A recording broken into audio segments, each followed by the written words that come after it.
Hello, my name is Russell Myers. Welcome to Issues Unite. Excuse me. All right, so this is the second in my series on sleight of hand, how people are being deceived right now.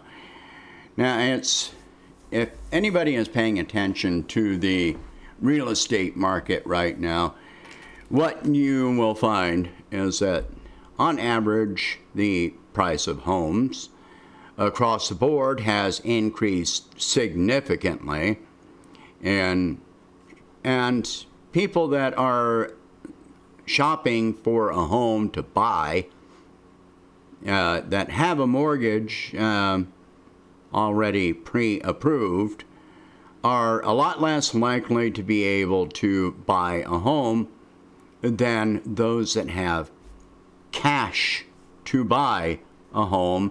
And the asking price, where you used to be able to negotiate often down from an asking price, now homes are being sold for tens, hundreds of thousands of dollars more than the asking price. If you make a bid, then someone else that has cash on hand to offer can swoop in and offer a much higher than the asking price number, and just you will not be able to buy a home. The number of homes on the market is at its lowest level ever right now.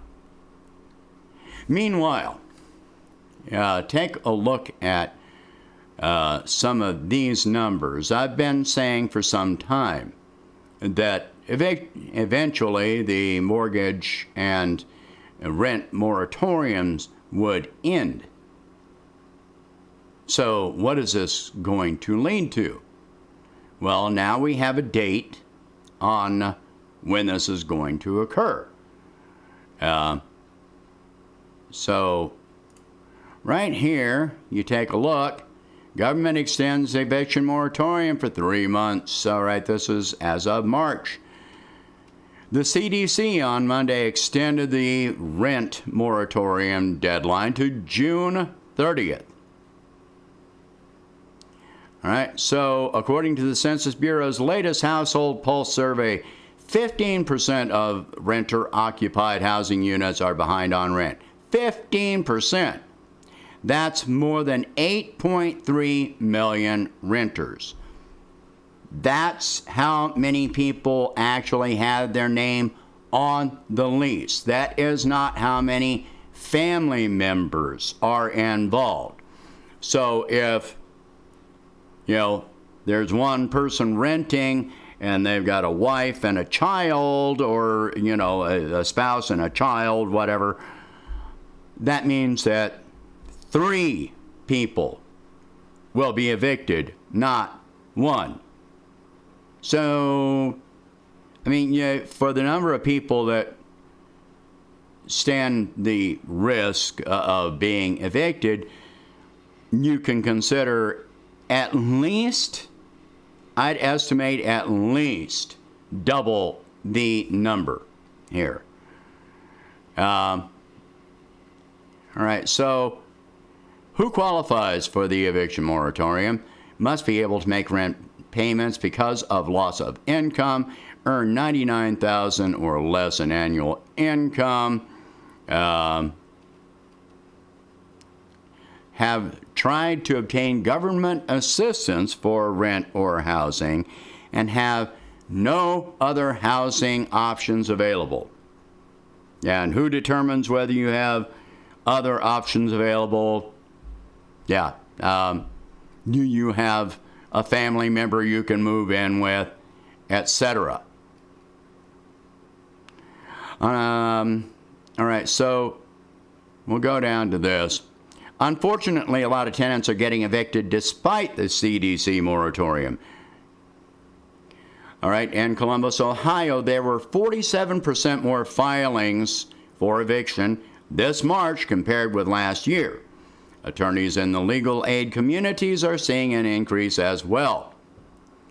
Data from before the pandemic show that many tenants leave without the case going to court, perhaps aware that the vast majority of cases end with decisions in the landlord's favor. At the same time, just the presence of a filing on a tenant's record can prevent that tenant from accessing safe and healthy rental housing in the future. So let's go over to this. So that is only for renters. Now we have another thing to consider: mortgages. Foreclosure moratorium and mortgage forbearance deadline extension. All right. U.S. Department of Agriculture announced an extension of eviction and foreclosure moratoriums on USDA single-family housing direct and guaranteed loans through June 30th. When does the rent end? June 30th. June 30th, June 30th. Rent and mortgage. Let's go to the numbers on this.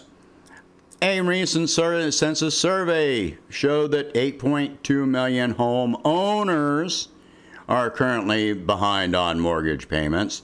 And of that 8.2 million, 3 million homeowners behind on payments were Black or Hispanic. So 8.2 million homeowners, that's not residents. The same thing applies. There can be 2, 3, 5 people living in a house, but one person is listed as the home owner. Okay? So you got 8.2 million owners, all right, and 8.3 million renters.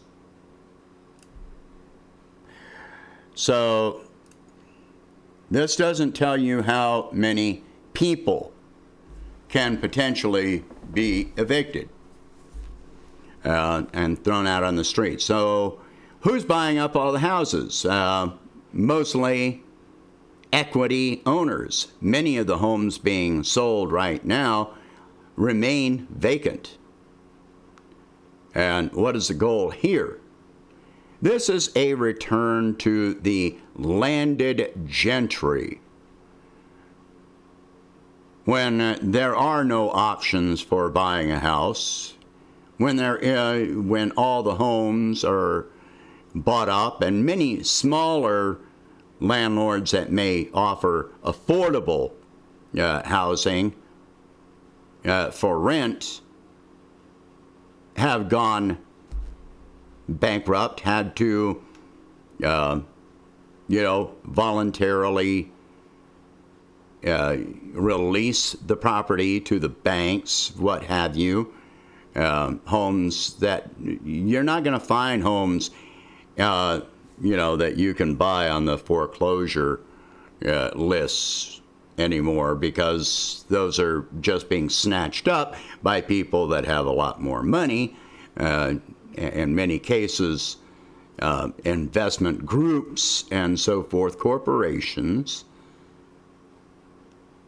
So we're facing a minimum, an absolute minimum of 16 million people that are at risk of being evicted in July. There's not going to be another moratorium. There is not going to be any government assistance to come in and save you. The American Rescue Plan, that was the end of the road for that. There's not going to be any more coming down the pike. It's not going to happen. If you do have family members that are at risk of being evicted, as long as it doesn't put you in any danger, you need to offer some assistance there, friends, family members, etc. But, eventually, when investors are the only ones that own property, and there is nothing else available, they can go up on rent exponentially. There is nothing stopping it. There are many people right now today that pay 1/3 to 1/2 of their income just to keep a roof over their heads. And yet, when this all happens, you can count on the fact that, rent prices are going to go up considerably. You won't be able to stop it. So, how do we prevent this? I don't see any way to prevent it in this period of time. When there are enough people thrown out on the streets, everyone that watches my channel knows that I am against violence. But when you throw that many people out on the streets, something's going to break. There's going to be an uprising. And there's not going to be anything that prevents it. The capitalists own and run our system, and they don't care how many people are thrown out on the streets. We already saw this in 2008 and 2009. But now this is going to be a much, much bigger event. So, when people talk about the American dream, owning a home, and oh, well, the government's going to help you, even the plan for any assistance up to this point is limited and will not extend beyond June. The assistance programs end as well. I don't know what to offer in the way of hope for this, except for us giving each other hope. For now, this is the only hope we've got. Let's hope that we can manage to come up with something more between now and July. All right, share this video. Talk about these subjects. If you can, please donate $1 a month to help expand the channel, and I will catch you in the next video.